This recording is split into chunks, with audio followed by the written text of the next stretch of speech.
This is the most important discovery in human history, archaeological discovery in human history. Nothing even comes close. We're talking about a non-human species that was living contemporaneously with the Nazca or Paracas people, and that were buried in the manner of those cultures, which means they were interacting with them. That demands a rewriting of history, at least in this part of the world. And if these creatures were living and breathing in Paracas 1,200 years ago, then who's to say they weren't living and breathing in ancient Egypt or Mesopotamia, or aren't still living and breathing under the ice in Antarctica? And in fact, the legends in Peru regarding the Xinkana, the legends of the Quechua and the Aymara people regarding the Xinkana, is that there is a race of non-human beings inhabiting it. So it's not beyond the pale to wonder if these things are still alive and if there's some sort of underground city beneath the Andes. This is Timothy Alberino, and you are watching End Times Productions.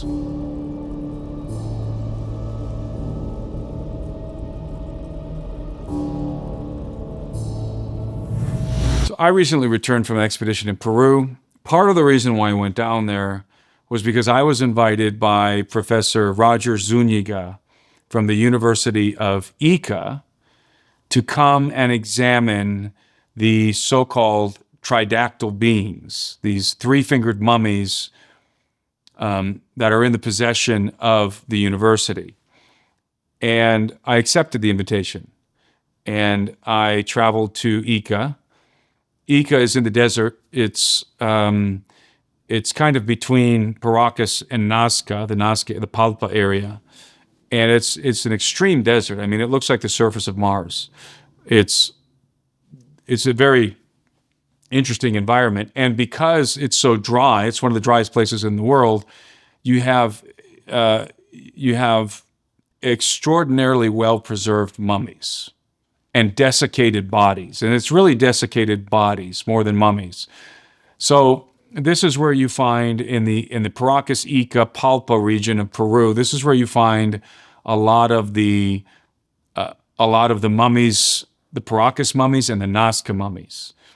And the Paracas mummies, when you find Paracas mummies, desiccated bodies is the correct term, because a mummy is wrapped and preserved in a different way. A desiccated body is the flesh is just dried. It's almost like you dehydrate the body. But it's much easier to refer to them as mummies than desiccated bodies. So if I say mummy, just understand these are not technically mummies. But these desiccated bodies are preserved so well. So if you find mummies related to the Nazca or Paracas culture, oftentimes you're going to find them in the fetal position, and they're going to be wrapped in burial bundles. They're going to be encased in burial bundles. And burial bundles are multiple layers of fabric.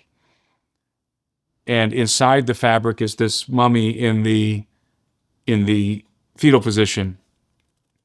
And grave robbers often look for these burial bundles because it's the nobility that's buried in this fashion. And the nobility, of course, is sometimes associated with all kinds of artifacts, including gold and silver and other artifacts that can be sold on the black market. So you have grave robbers, huaqueros, they're called in Peru, who are always out there in the desert looking for these desiccated remains. And it happened that some years ago, there's the origins of the tridactyl beings, the three-fingered mummies, are convoluted. I've heard several different stories. But one of the stories is that years ago, maybe 7, 8 years ago, maybe 10 by now, some grave robbers discovered a cavern or a cave or a tunnel in which 150 three-fingered mummies had been buried. And these huaqueros extracted some of these mummies and they sold them to various individuals. Ultimately, the University of Ica was able to acquire 4. And they're not all the same. Some of these three-fingered mummies are very small. They're like 1 to 2 feet tall. Some of them are quite large, and they're in the fetal position, just like the Paracas desiccated bodies or the Nazca desiccated bodies.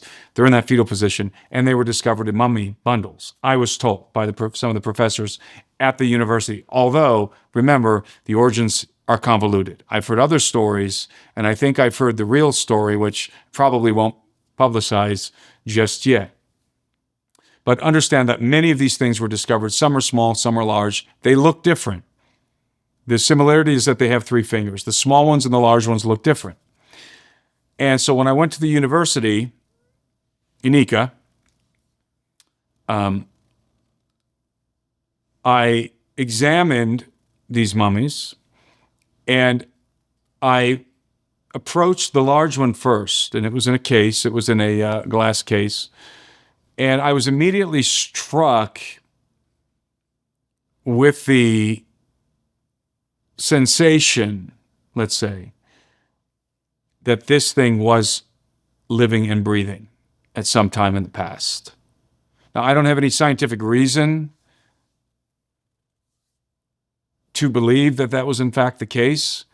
It was just my initial reaction when I walked up to this mummy. And you have to understand, I have a firewall up. When it pertains to Central and South America, let's say this again. When it pertains to artifacts from Central and South America, I have a firewall up because there's a lot of fake stuff circulating. There's a lot of fake artifacts. I've been exposed to a lot of fake artifacts. I understand the way the markets work, and a lot of gringos are buying these artifacts thinking they're real. It's a whole industry, and there's a lot of money to be made. So, and it's rampant in Central and South America, especially artifacts related to aliens, alien artifacts. I've got a firewall. Most of that stuff is fake. And so I'm very incredulous, and I refrained from commenting on these tridactyl desiccated bodies, these 3-fingered mummies, for a very long time, because I didn't really want to comment on them until I had the opportunity to examine them up close in person. But like I said, when I walked up to the larger body, which is called Maria, which the university has, Maria/Mario, they call it now, my first impression was, I think this is real.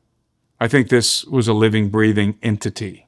Now, at the university, they have Maria, which is the larger mummy, and then they have the smaller ones. The ones that were featured by Jaime Maussan, the Mexican ufologist Jaime Maussan, a couple of years ago or a year ago.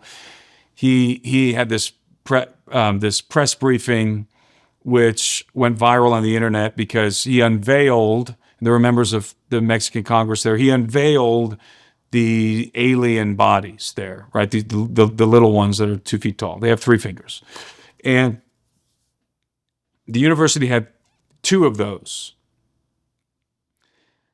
And I did not get the same impression from the small ones as I did from the large one.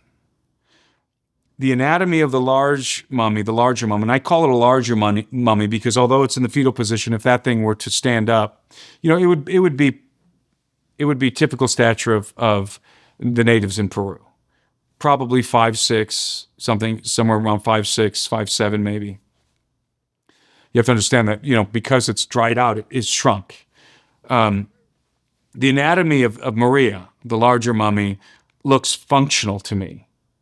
There's no red flags, at least my initial observations, where this looks like functional anatomy to me. Even the way that the 3-fingered hands and the 3-fingered toes, and these are very long fingers.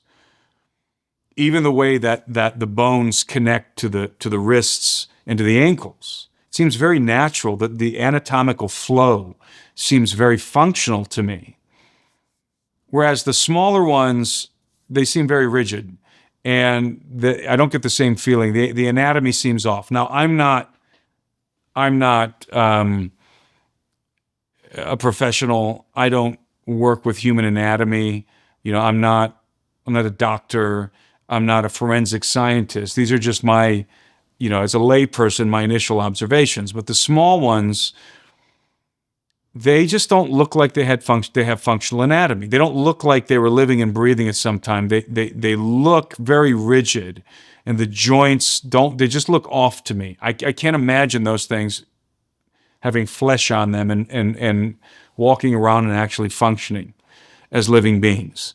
One of them is in a seated position. It's missing its head. It's in the seated position. Again, it's very rigid. They're very rigid, the little ones. So understand that these are distinct from the larger ones. Their facial structure is totally different.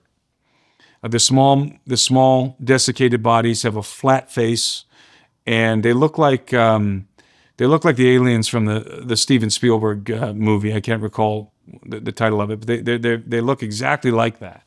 E.T. phone home. Reading E.T. please phone home. Phone home. And just unrealistic as far as I'm concerned. But let's return to the larger mummy, Maria. Maria has some anatomical oddities that are highly intriguing to me. For example, she has an elongated skull. And I've done an extensive investigation into the elongated skulls of Paracas. And most people are familiar with those. They're all over the internet. I've held them. I've analyzed them. We even did a genetic analysis from one of the skulls, which yielded some very surprising results. We were able to get mitochondrial DNA from one of those Paracas elongated skulls, and the DNA indicates haplogroup M, which is interesting because haplogroup M has a wide distribution in Europe, Central Asia, the Middle East, and other places, but no distribution in the Americas. It is not represented at all in the Americas. It's like one of the only places where you don't find haplogroup M is precisely the haplogroup of this elongated skull, which indicates that these people migrated from over the sea. They came from somewhere else to the shores of Peru, at least members of the Paracas culture, or there was a culture that migrated and interbred with a native culture, and that resulted in the Paracas culture. Of course, Eli Marsuli did a phenomenal analysis, a much more extensive analysis of the elongated skulls in regard to the genetics. They did a genetic analysis with Mondo Gonzalez was involved in that, Chase Koletsky and others, and that was led by my colleague Eli Marsuli. And they also were able to determine that the haplogroups of the Paracas elongated skulls, the haplogroups were not. Some of the haplogroups did indicate indigenous populations in South America, but many of the haplogroups indicated Middle East, Europe, Central Asia, and so forth. So that just reinforces the idea that there was a migration and an interbreeding. And the reason why I'm talking about this is because it's going to be relevant to these, in my opinion, we're going to have some relevance here to the tridactyl beings. The tridactyls have the elongated skulls, just like the Paracas culture, just like that. And there are several of these larger tridactyls. I think there's 7, 8, maybe up to a dozen of them that are known, and many more that are unknown. And some of them have more accentuated elongated skulls. Maria's skull is slightly elongated, but it is elongated. So that's an oddity. But the most striking anatomical anomaly, are her overly large orbital sockets, like really, really large eyes. And she has these eyelids that are divided in the middle, and so she has these large eyelids with clearly very large eyelids, very large eyes, and very, very small nose. And something that a lot of people don't realize about at least Maria, if not all of these larger specimens, is they have puckered lips. And the way that the professors explained it to me was that their lips are puckered in the way that chimpanzee lips are puckered, or gorilla lips. So this is a freakish being. Okay, assuming that this thing was alive and breathing sometime in the distant past. you would have had this elongated skull. And by the way, they don't have ears. Elongated skull, no ears, gigantic eyes, barely a nose, and puckered lips. That's what these things would have looked like. And obviously, most bizarrely of all, these 3 fingers and 3 toes, very long 3 fingers and 3 toes. Very strange indeed. But as I said, the anatomy of these large mummies seems to flow very naturally. They do not look like they're composites. In fact, the reason why I'm even interested in these mummies is because there has been extensive scientific analysis. They've been subjected to extensive scientific analysis. And the data has been published freely online. Nobody's hiding the results. And there have been several scientific teams that have come to investigate these mummies, the small ones and the large ones. There was an American team that was associated with Jaime Maussan who came, and they were led by John McDowell, a celebrated forensic investigator. And they did MRI scans, X-ray, DNA analysis. I don't know the extent of all of the testing that McDowell's team did, but the combination of all of these different teams that have analyzed the mummies have accrued all of this kind of data. Again, MRI, X-ray, DNA analysis, and other tests and other analyses besides. And universally, if you read the data and you listen to the opinion of the scientists who have examined these mummies, they all say the same thing. Now, before I say what they say, understand that McDowell, he was not given access to the small ones. He only analyzed the large ones. And what they say, so let's be specific to the large mummies. The universal conclusion about the large mummies is that they're not fake. In other words, and when they say they're not fake, what they mean is that there's nothing in the anatomy of these mummies that doesn't belong. There's no epoxy, there's no plastic, there's no, like metal wiring. There's nothing there that doesn't belong. All that's there is tissue and bone. Sinew and bone. That's it. And skin. So there's nothing out of place in the anatomy. Furthermore, they all attest to the fact that the anatomy is natural. It seems to be natural. The way that the wrists, and the way that the hands connect to the wrists, as I said, which was my initial observation as a layperson, the way that the feet connect to the ankles has a natural anatomical flow. The scientists, especially the American scientists, are not willing to say these things were alive and breathing, but they are willing to say they're not fake, and they suspect that they might have been alive and breathing at one time based on the anatomy. And that's what I'm willing to say at this point. I suspect that the large ones might very well have been alive and breathing. They might have been sucking air on planet Earth at some point in the distant past, walking around. They've been carbon dated to between 1,000 and I think 1,500 years ago. I think that's the time frame that these various mummies fall in, somewhere 1,200 years more or less ago, which puts them squarely in the time frame of the Paracas culture. I find that to be very intriguing.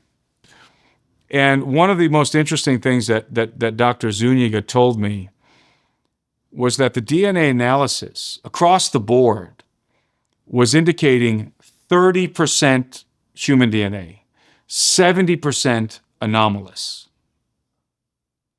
And Zuniga highlighted the fact that human beings have more, genetically speaking, have more in common with a papaya than with these tridactyl beings.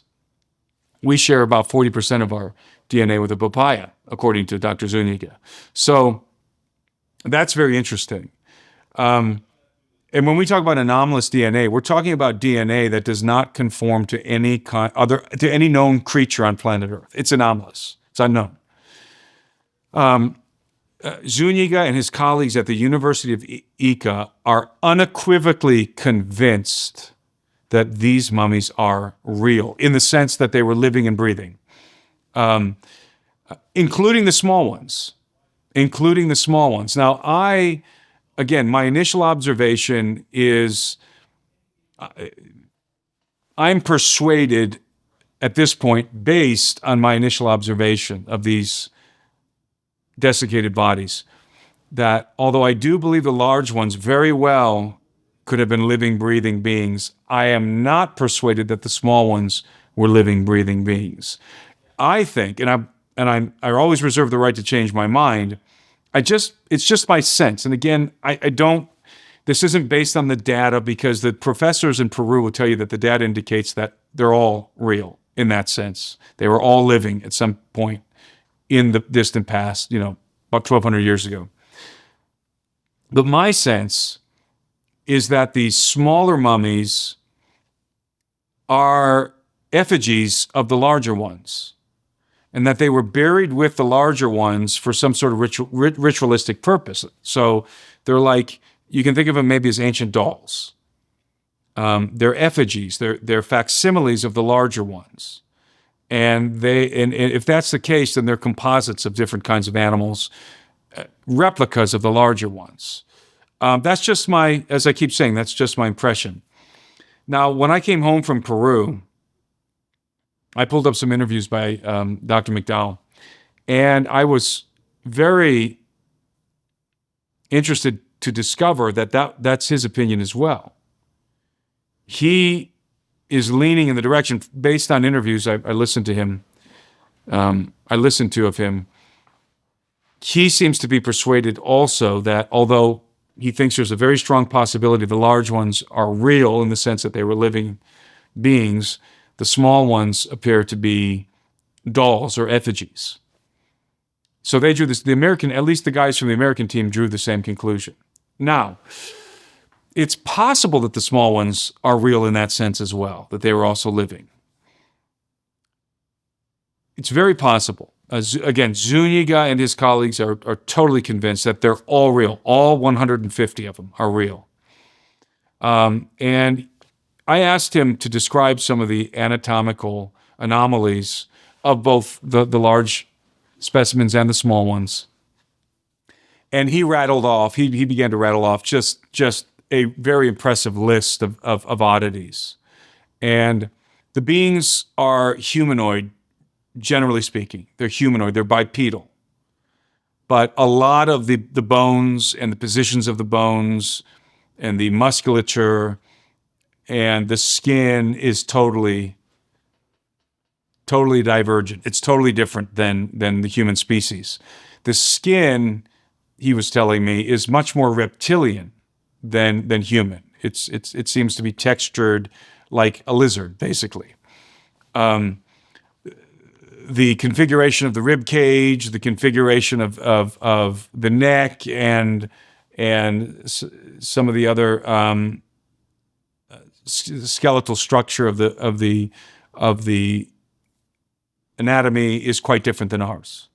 So it's not just that they're a little different than us. They're as he said, they're only at most 30% similar to us genetically speaking, and somewhat similar to us anatomically speaking. They're bipedal. It's been discovered that some of the specimens have eggs, literally eggs, like a reptile. And the contents of the eggs have been tested, and all of that is online, and it appears to be organic. One of the most compelling aspects of these mummies is that some of them have metallic implants. Some of the smaller mummies have metallic implants in the chest. One of the larger mummies, at least one of the larger mummies, has a metallic implant right in the center of its forehead. And these implants are made of gold, and at least one of them has a very rare alloy. It's called osmium. And osmium is relatively new in regard to our understanding of osmium, and it has a very limited use. Its utility is very limited, at least in the modern world. And we only use it, as far as I know, in communication devices. And I'm pretty sure, and I could be wrong about this, but I don't know that osmium has ever been discovered in any other ancient artifact. But it's one of the alloys in these metal implants, or at least in some of them. So what's that doing there? That's very bizarre. And something about these implants that, again, I find very compelling is that Dr. Zuniga described to me how the bone and the sinew have clearly grown over the implants, which indicates that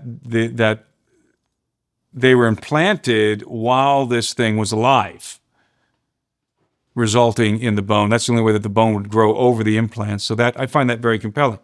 Now, I'm not a scientist, but I was impressed by how knowledgeable and honest and sincere Dr. Zuniga was. And he wasn't aggressively trying to convince me that these things were real. He's really just fascinated by them. I mean, that's what he conveyed to me. He was genuinely fascinated, awestruck by these tridactyl beings. And he told me that he is persuaded by the data. He can't argue with the data. And because I pressed him on this, I said, do you really think the little ones are real? I mean, their anatomy is so bizarre. It doesn't seem functional to me. What do I know? But as a casual observer, the anatomy of the little ones doesn't seem functional to me. And he said, I know, but all of the data indicates that they're real. And I can't argue with the data. That's what he told me. He said, I have to acquiesce to the data. So I asked him, what the response of the Ministry of Culture in Peru has been. And initially it was very hostile. The Ministry of Culture was convinced that these were fakes, hoaxes, and there was an incident in which 3 of the smaller desiccated bodies were confiscated in the airport. And what I've been told, and I believe this is a proven fact at this point, is that the bodies that were confiscated, at first the press made a big deal about this in Peru and said somebody was trying to smuggle out these artifacts from Peru and they were found to be hoaxes. And that disproves all of the rest of the 150 mummies. See, they're hoaxes. I mean, and they were clearly not real. I mean, they were hoaxes. They were composites of different creatures, and I think there was epoxy in them. And but it later was proven, as far as I know, this is what I was told in Peru, that those, and in fact, the person who was in possession of these artifacts admitted that they were facsimiles. In other words, they were models based on the actual mummies. And so the conspiracy theory is that the Ministry of Culture orchestrated this confiscation at the airport to disprove the authenticity of the mummies. Case closed. See, we dissected them. They're fake. They're all fake, right? That somebody wanted to disprove the authenticity of the other mummies. So it seems to me that there's some credibility to that story. I was told by the professors in Peru that had happened. So if in fact the confiscation of these fake alien mummies, 3-fingered mummies, was orchestrated by the Ministry of Culture or somebody else, then that lends credibility to the authenticity of the mummies, of the real ones. So these are my initial thoughts.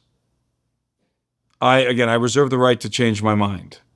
I am convinced that the larger mummies, Maria and her like, were alive at some point in the distant past, namely circa 1,200 years ago. And I do believe that they are related to the Paracas elongated skulls. My hypothesis is that assuming that these tridactyl beings were alive and breathing during the time when the Paracas culture was flourishing in Peru, that they were interbreeding with the Paracas culture, with members, individuals from the Paracas culture, and that resulted in the Paracas nobility with the elongated skulls. Now understand that many, perhaps most of the elongated skulls in Paracas, the Paracas elongated skulls, are in fact the result of cranial deformation. Let me say that again. They are the result of cradle headboarding and head binding.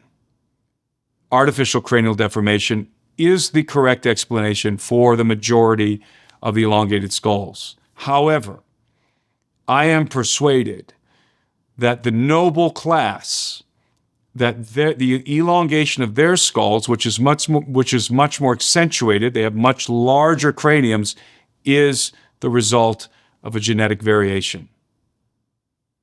It's a genetic anomaly. In other words, it's natural. I'm convinced that fetuses, I've seen evidence that fetuses have been discovered with elongated skulls. And if that's true, it's case closed, because you can't cradle headboard a fetus in the womb. So if you have fetuses or really, really young newborn babies with elongated skulls, then you're looking at the product of a genetic variation. So, again, assuming that the tridactyls were real, and assuming that some of the elongated skulls, namely of the Paracas nobility, are the result of a genetic alteration, then it seems reasonable to me to infer that there was interbreeding. And that the product, the hybrid offspring of the tridactyl beings and the Paracas people, would be a noble class among the Paracas with naturally elongated skulls, and perhaps some other anatomical anomalies, oddities. That's rank speculation. It's just conjecture. But if the tridactyls are real, then I think it's perfectly plausible. And I talked to Zúñiga about this, and he had never really considered that. He was only vaguely familiar with the elongated skulls, the Paracas elongated skulls, which I was a little bit surprised by that, seeing as he's a professor at the University of Ica. But he conceded that it's possible. It's possible that if they were living contemporaneously, and they were, that they might have been interbreeding. So what you're talking about here is a crypto-terrestrial species that is inhabiting the earth, concurrent with the Paracas culture, to their contemporaries, and is clearly interacting with the Paracas culture or the Nazca culture, because they're being buried in the fetal position, intentionally buried, and in some cases in the burial bundles. This indicates that they were alive, they died, and either the Paracas or the Nazca culture buried them in the manner of the Paracas and Nazca cultures, which means they were interacting with them. So the question is, what in the world are they, and where do they come from? I suspect, assuming again that they're real, I suspect that they're subterranean. There is some indication that they could be aquatic, but I suspect they're subterranean. And if they were alive 1,200 years ago, could they still be alive today? Are there still specimens of this non-human species alive today? Now, people are speculating all over the internet, and have been for the last 7 years, that these are aliens, that these are extraterrestrials. They could be. That's possible, but it's just as possible that they're cryptoterrestrial. In other words, cryptoterrestrial means that they are cryptically inhabiting the Earth, that they're native to the Earth and they're just hidden. They're concealed. Their existence is concealed from us. In other words, they're living inside of the Earth, in the bowels of the Earth, and caverns and tunnels and whatever, underground cities maybe, or maybe they're living under the oceans. Who knows? I mean, the speculation is endless here. But I do want to make it clear that it is still possible that they're hoaxes. I think it's very unlikely, because if they're hoaxes, this constitutes the greatest hoax in the history of archaeology. This is certainly the most complicated, the most complex hoax ever perpetrated, if in fact these mummies are hoaxes. I mean, the level of detail that went into them is unprecedented. And remember, there's hundreds of them. So to me, it's unlikely that they're hoaxes. So that's one possibility, that they're hoaxes. And when I say hoax, what that means is they were purposely created to be sold or to be marketed to the world as if they're real and with a financial incentive. That's a hoax. It's also possible that they're real artifacts, but they weren't real beings. What do I mean by that? It's possible that an ancient culture, such as the Paracas, the Nazca, created these composite beings and buried them for some ritualistic purpose. That, in other words, the mummies are real in regard to the parts involved in the composite, right? But they weren't living, breathing beings. That's another possibility. I find that possibility to be more likely than the hoax, but in order for that to be true, you have to attribute a lot of skill to the Paracas or Nazca people in creating these mummies. I mean, this wasn't a hack job. They're very intricately, the joints and all of the various anatomical constituents are very, very precisely fitted together so that they look natural. I mean, how are ancient people accomplishing that? So that one also seems unlikely. So the hoax and the ancient artifact theory both seem less likely than these things were actually living creatures. That seems to be the simplest explanation here, at least as it pertains to the larger mummies. I'm not willing to go there with the smaller mummies. So it could turn out that the smaller mummies, as I keep saying, are just as authentic as the larger ones. It could turn out that they're all hoaxes. I'm just conveying my initial observations here. It's hard to argue with the data. It really is hard to argue with that much data. That is freely available online. I mean, it's published online. The CT scans, the X-rays, the genetic analysis. It's all public knowledge at this point. It's all available to the public. So nobody's attempting to hide any of the data. And that's compelling. And it's because of the data that all of the professors I talked to in Ica are persuaded that they're totally authentic, totally real. And I was told that the Ministry of Culture is slowly coming around, slowly warming to the idea that these are in fact real, that these mummies were real living, breathing creatures, precisely because the data is accumulating. And at some point, it's going to become undeniable. It's just a tsunami of data, and which doesn't mean that they're not hoaxes. I just want to put that out there. It doesn't mean they're not hoaxes. It just means it's becoming less and less likely that these are hoaxes as the data accumulates. And what I'm conveying here, I think, is the general consensus of most of the scientists who've looked at these things. I don't think anybody yet is willing to jump out and say, these were living, breathing beings, and we need to accept them as such. But as time goes by and more data is collected, everyone's kind of moving in that direction, quietly and inevitably moving in that direction. And let's just be clear. I mean, if that's the case, this is the most important discovery in human history, archaeological discovery in human history. Nothing even comes close. We're talking about a non-human species that was living contemporaneously with the Nazca or Paracas people. and that were buried in the manner of those cultures, which means they were interacting with them. That demands a rewriting of history, at least in this part of the world.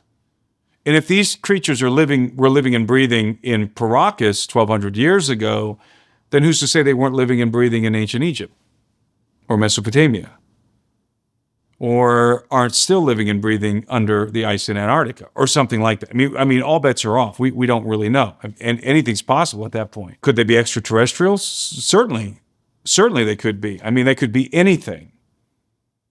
Cryptoterrestrial, extraterrestrial, if they are real.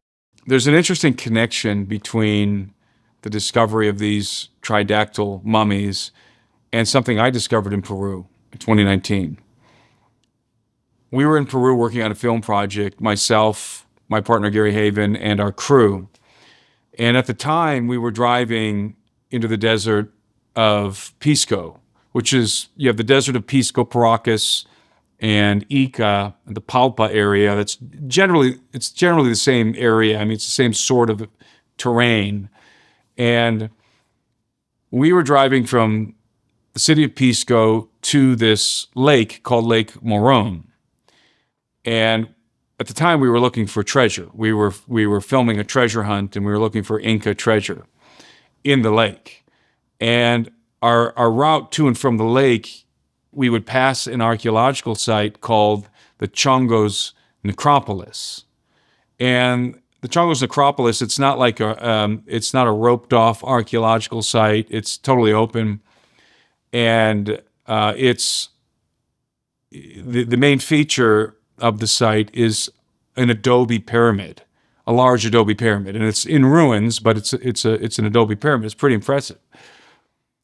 And I remember we were driving to the lake, and I'm looking at the pyramid, and I had this intuition that there was something beneath it. And specifically, it was very specific. The intuition was that there is a tunnel beneath the pyramid. And I told my team, there's a tunnel beneath that pyramid. We need to take our GPR unit out there and drone the pyramid. We did. Our GPR team went out there. They flew the drone around the pyramid, and we discovered not one, but two massive artificial tunnels 100 feet beneath the Chongos pyramid. These tunnels are so large you could drive a semi-truck through them. And all of this is featured in a film series that's available in my community. If anybody wants to watch this, see the data, see us drone the site, and see what we discovered, you can go over to my members community. And if you're an annual subscriber, you get access to those films.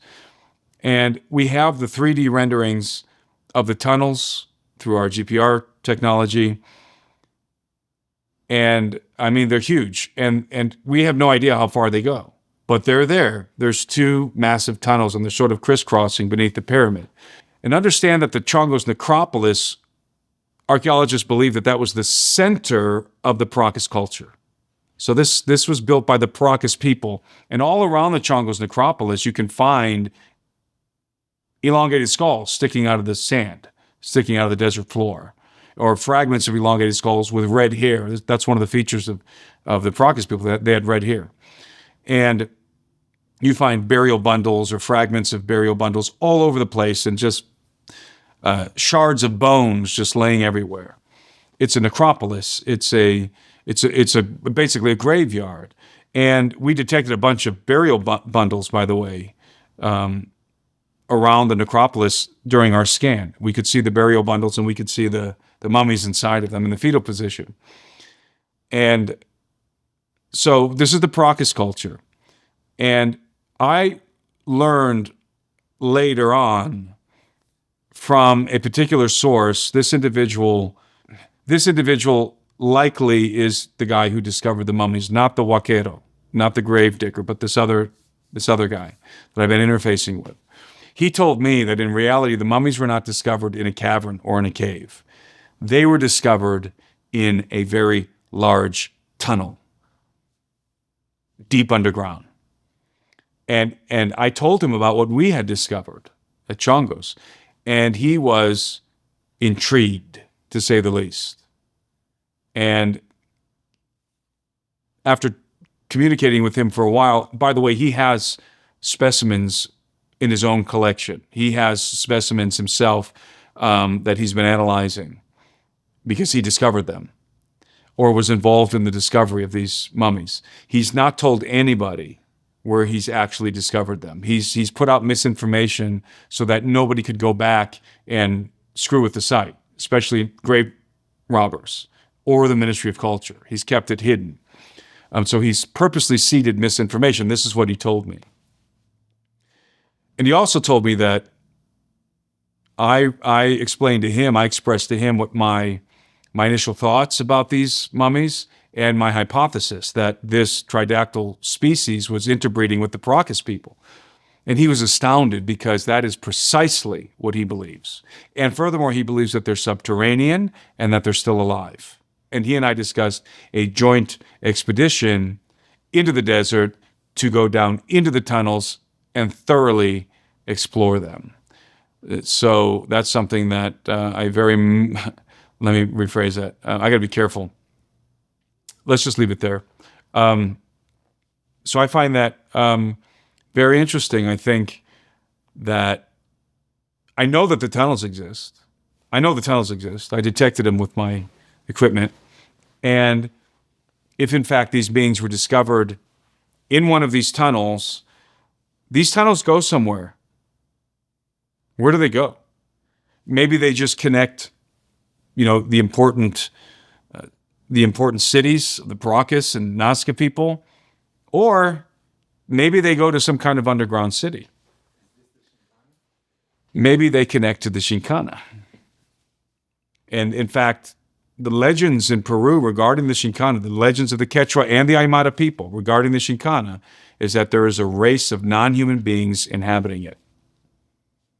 So it's not beyond the pale to wonder if these things are still alive and if there's some sort of underground city beneath the Andes.